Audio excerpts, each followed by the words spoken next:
আমাদের রাজ্যে goat farming বলতে শুধুমাত্র মিট পারপাসের কথাই মানুষ ভাবে, কিন্তু জানেন কি ছাগলের মাংসের থেকে দুধের চাহিদা যথেষ্ট বেশি।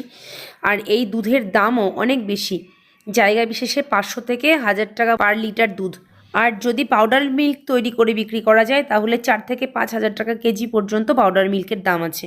আর যদি অনলাইনে বা মিল্ক প্রসেস ফুড তৈরি করে বা আইসক্রিম বা মেডিসিন বা স্কিন কেয়ারের কিছু প্রোডাক্ট তৈরি করে বিক্রি করা যায় তাহলে এর দাম আরও অনেক বেশি।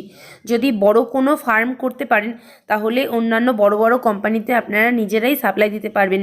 চিজ, পনির, প্রোটিন বার ইত্যাদির জন্য গরু দুধের থেকে ছাগলের দুধের চাহিদা যথেষ্ট বেশি। সমস্ত ব্রিডের খুব বেশি পরিমাণ দুধ আসে না, সবচাইতে বেশি দুধ আসে সানেন, তারপর আছে ব্ল্যাক বেঙ্গল, সিরোহি ইত্যাদি কয়েকটা ব্রিড। মিল্ক প্রোডাকশানের কথা ভেবে গোট ফার্মিং বর্তমানে যথেষ্ট লাভজনক, এটাকে কমার্শিয়াল লেভেলে নিতেই পারেন।